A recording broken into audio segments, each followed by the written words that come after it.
अब देखते हैं बहुत ज़्यादा इम्पोर्टेंट डेरिवेशन। लंबा डेरिवेशन है लेकिन इम्पोर्टेंट डेरिवेशन है। कोशिश करूँगा ज़्यादा से ज़्यादा समझा सकूँ इसको, हर एक पॉइंट को डीपली समझा सकूँ। तो आप समझने की कोशिश करिएगा, मैं समझाने की कोशिश करूँगा, तो शायद समझ बात बन जाए हम दोनों के बीच में, कि आप समझ में आ जाए और मैं आपको समझा सकूँ। तो देखते हैं इसमें क्या करेंगे हम। इसमें electric field index due to dipole on an equatorial line.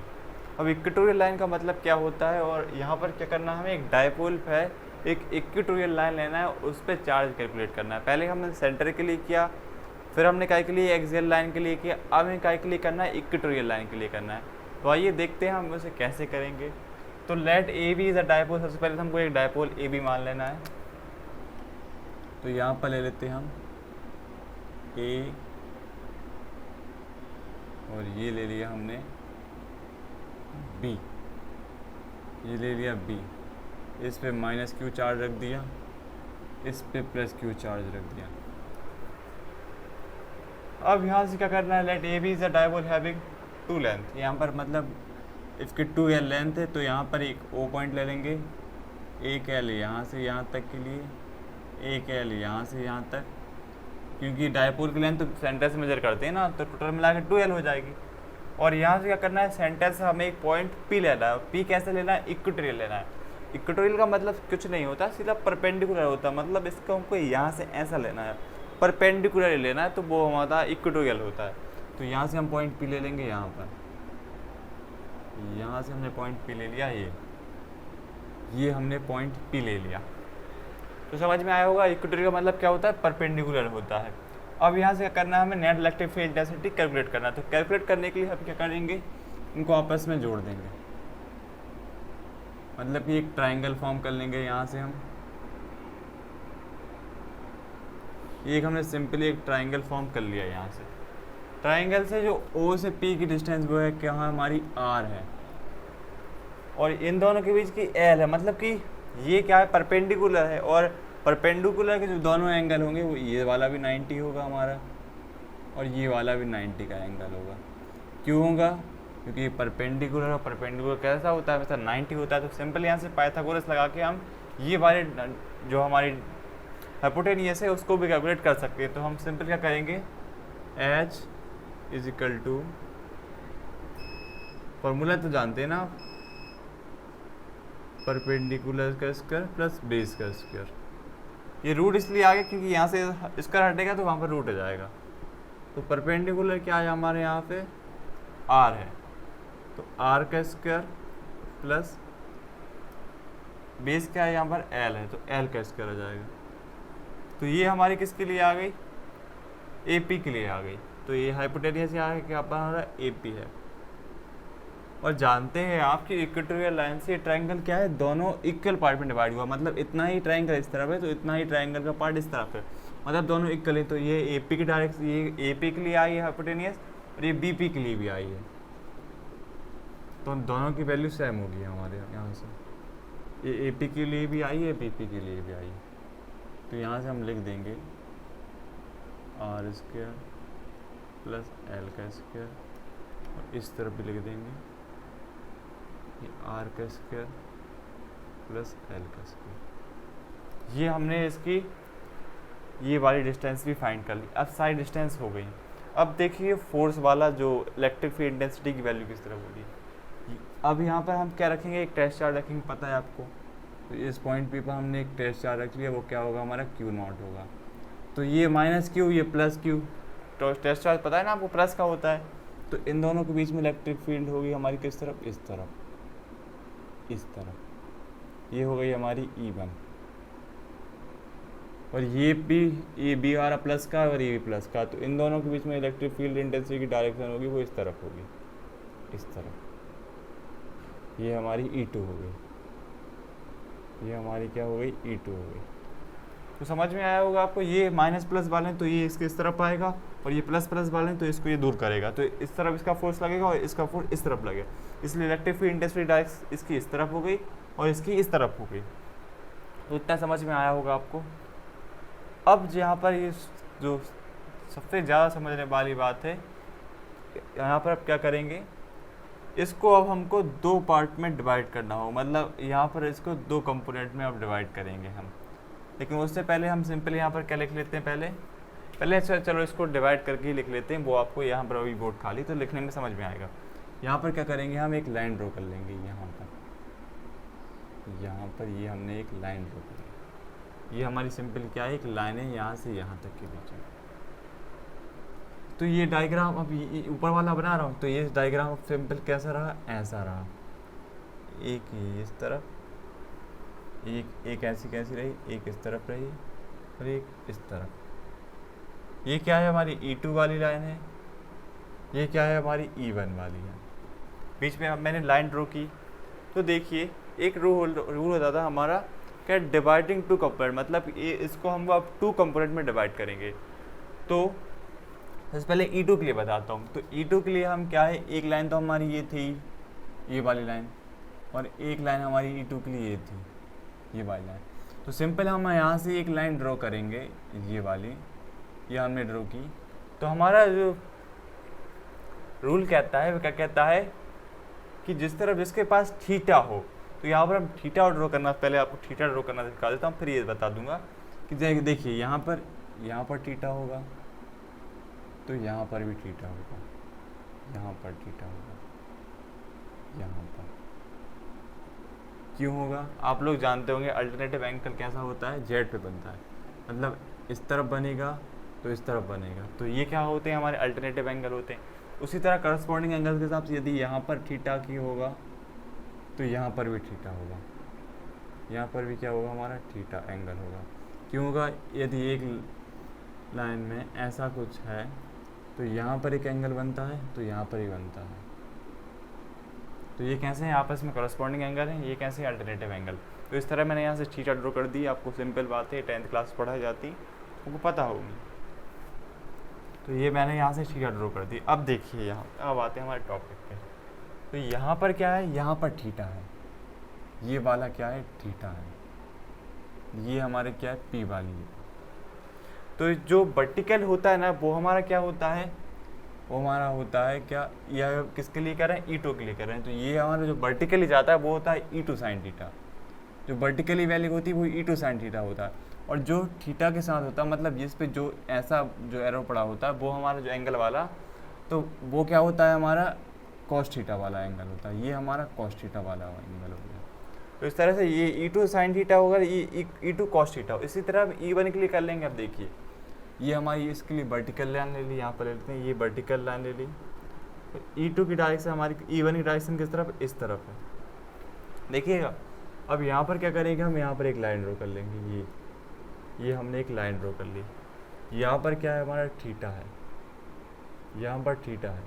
तो ये वाला जो हो जाएगा वो हमारा E1 साइन थीटा हो जाएगा, और ये हो जाएगा E1 कॉस थीटा। ये हो जाएगा हमारे E1 साइन थीटा, और ये हो जाएगा E कॉस थीटा।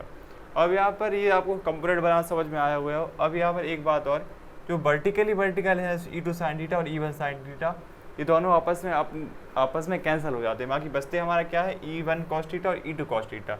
तो यहाँ पर मैं सारे ड्रॉ नहीं कर रहा हूँ, ये मैंने आपको अलग अलग ड्रॉ करके दिखा दी। जैसे मैं करूँगा तो डायग्राम आपको बेकार दिखने लगेगा, इसलिए आप समझ गए हो इन कंपोनेंट में कैसे डिवाइड करते हैं।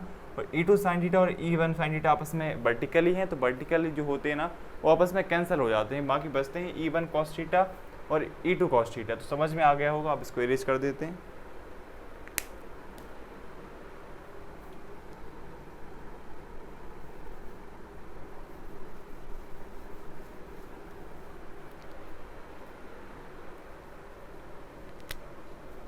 यहाँ पर लिख देते हैं, क्या है, E1 कॉस थीटा बचा, यहाँ पर क्या बचा हमारा, E1 कॉस थीटा।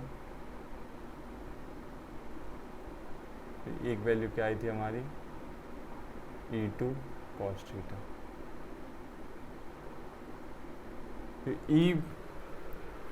जो हमारा क्या था, E1 साइन थीटा और E2 साइन थीटा थे, वो आपस में वर्टिकल थे, इसलिए कैंसिल हो गए।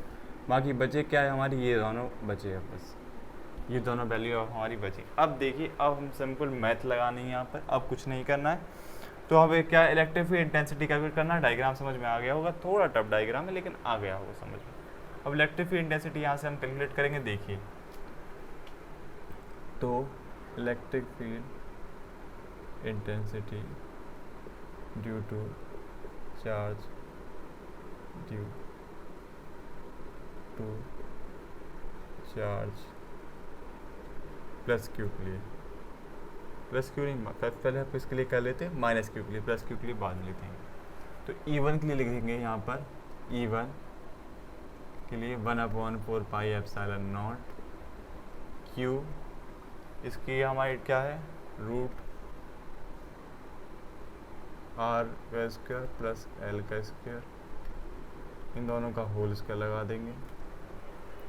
उसी तरह हम क्या पहले इसको रूट से इसका कैंसिल हो जाएगा तो सिंपल क्या बचेगा, E1 के लिए 1/4 पाई epsilon not Q R square plus L square. उसी तरह E2 के लिए कर लेंगे, यहाँ पर इसे लिख सकते हैं electric field infinity to charge plus Q के लिए लिख सकते हैं, मैं E2 लिख दे रहा हूँ डायरेक्ट। E2 के लिए 1/4 पाई एप्सिलॉन नॉट क्यू, इसके लिए भी ये वाली वैल्यू हो जाएगी हमारी, क्योंकि ये सब इसी प्रोसेस इसमें होगी क्योंकि सेम वैल्यू थी, R का स्क्वायर प्लस L का स्क्वायर। अब हमें क्या करना है, ई नेट कैलकुलेट करना है। तो ई नेट के लिए क्या करेंगे हम, ई नेट के लिए करेंगे E1 प्लस इन दोनों को लिख लेंगे अब हम, E1 cos theta plus E2 cos theta. अब देखिएगा अब यहाँ से हमारा खास डेरिवेशन होता है स्टार्ट। तो ई नेट के लिए यहाँ पर इलेक्ट्रिक फील्ड इंटेंसिटी की जो मैग्नीट्यूड वैल्यू है तो सेम है, बस फर्क किसका है यहाँ पर, डायरेक्शन का। क्योंकि देखिए यहाँ पर आपको एक डायरेक्शन मैं बता देता हूँ, जो इलेक्ट्रिक डायपोल की डायरेक्शन होती है वो आप जानते हैं माइनस क्यू से प्लस क्यू की होती है। मतलब इलेक्ट्रिक डायपोल की जो डायरेक्शन है वह इस तरफ है, मतलब इस डायरेक्शन में। और जो इलेक्ट्रिक फील्ड इंटेंसिटी की डायरेक्शन है वह कुछ इस तरफ है, मतलब दोनों अपोजिट डायरेक्शन में है, मतलब ये इस तरफ गया और इस तरफ गया। तो समझ में आ गया हो, इलेक्ट्रिक डायपोल की डायरेक्शन आपकी माइनस क्यू प्लस क्यू, और इलेक्ट्रिक फील्ड इंटेंसिटी डायरेक्शन आपकी इस तरफ। तो ये अपोजिट है, जो पिछला डेरिवेशन किया था उसमें वो दोनों इलेक्ट्रिक फील्ड इंटेंसिटी और इलेक्ट्रिक डायपोल एक ही डायरेक्शन में, लेकिन इसमें हमारी जो अपोजिट डायरेक्शन। तो ये आपको क्लियर होगा।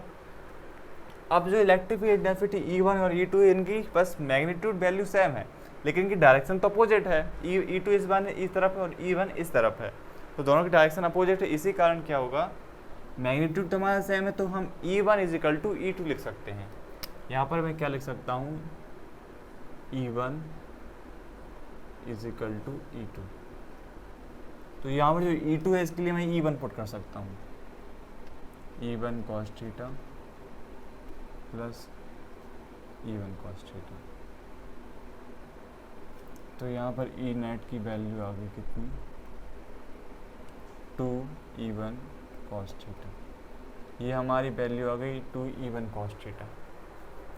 अब देखिए cos थीटा का आपने फॉर्मूला याद किया होगा, cos थीटा के लिए या 10th क्लास में आपने याद किया होगा क्या होता है, cos theta is equal to B/H, base upon hypotenuse. ये फॉर्मूला क्लास 10th में आपको याद होगा। साइन के लिए PH, साइन के लिए PH होता है और tan के लिए P भी होगा। पंडित भोले प्रसाद हर बोले से आपने याद किया होगा। तो cos थीटा के लिए मैं BH लिख सकता हूँ, तो cos थीटा के लिए मैं यहाँ पर BH पुट कर दूंगा। तो cos थीटा के लिए मैं यहाँ पर क्या पुट कर दूंगा, BH। यहाँ पर बेस क्या है हमारा, L है, और यहाँ पर हमारी हाइपोटेनियस क्या है, R का स्क्वायर प्लस L का स्क्वायर, R का स्क्वायर प्लस L का स्क्वायर। ये हमारी cos थीटा की वैल्यू होगी। अब देखिए, अब यहाँ से मैं इस डायग्राम को इरेज कर देता हूँ। अब स्क्रीनशॉट ले सकते हैं इतने का, इस डायग्राम को हम मिटा देते हैं।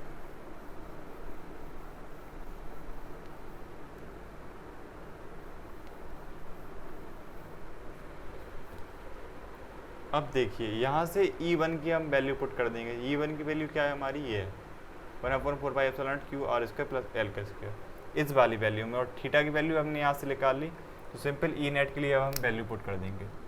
तो E net is equal to में 2 E1 के लिए वैल्यू पुट कर देंगे 1/4 पाई epsilon not Q R square plus L square, और वहीं पर क्या है कॉस थीटा के लिए क्या है एल, और क्या है हमारा रूट के अंदर आर स्क्वायर प्लस एल का स्क्वायर। अब देखिए यहाँ पर क्या होगा, अब ई नेट के लिए यहाँ पर क्या है 2QL, 2QL इनटू में है, और यहाँ पर क्या बचा 4 pi epsilon naught R square plus L square. आप लोग एक चीज़ जानते होंगे, जब रूट हटता है तो पावर में क्या आता है 1/2 हो जाता है। यदि नहीं पता है तो आप समझ लीजिएगा, यदि किसी वैल्यू के ऊपर रूट लगाए तो हम रूट हटाएंगे तो उसके ऊपर हम 1/2 पावर लगा देंगे। तो मैं इस तरह से लिख सकता हूँ आर का स्क्वायर प्लस एल का स्क्वायर, और ये इसका क्या है, इसकी पावर हो जाएगी 1/2 पावर, और ऊपर क्या दिया है हमें 2QL दिया है। तो 2QL का फार्मूला आपको याद होगा, 2QL किसका होता है इलेक्ट्रिक डायपोल मूवमेंट का। तो इन दोनों 2QL के लिए मैं यहाँ पर क्या पुट कर सकता हूँ, तो यहाँ पर मैं लिख देता हूँ P vector is equal to 2Q2L।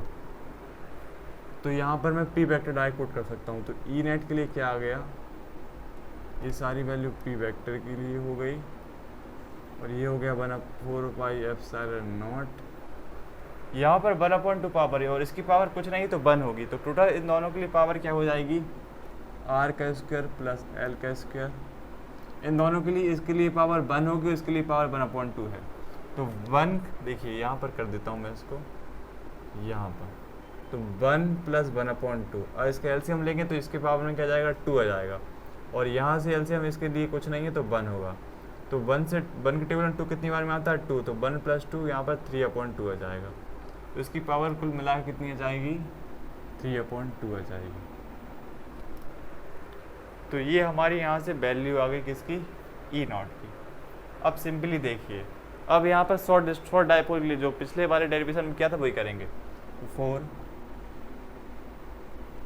Short dipole, 4 dipole के लिए क्या हो जाएगा आर बहुत बड़ा बड़ा बड़ा बड़ा हो जाएगा एल से, एल 0 हो जाएगा, आर बचा। तो ई नॉट के लिए नेट इलेक्ट्रिक फील्ड इंटेंसिटी के लिए पी का वेक्टर 4 पाई एप्सिलॉन नॉट, यहाँ से आर 0 हो गया तो यहाँ से क्या बचा आर का स्क्वायर, और ऊपर बचा आर 3/2। ये 2 से ये 2 कैंसिल हो जाएगा। तो ई नेट की वैल्यू क्या आ गई लास्ट में P vector 4 pi epsilon naught R का क्यूब। तो ये हमारा फॉर्मूला आ गया लास्ट में। इतना बड़ा डेरिवेशन था लेकिन समझ में आया होगा, ये इसका फॉर्मूला है, इसको रन कर लीजिएगा। ये आपके वो जो न्यूमेरिकल्स होते हैं उनमें लगेगा। डेरिवेशन था, आपको डायग्राम समझ में आया होगा और डेरिवेशन समझ में आया होगा, तो अच्छा डेरिवेशन था। अब करते हैं हमारा नेक्स्ट टॉपिक, समझ में आया होगा।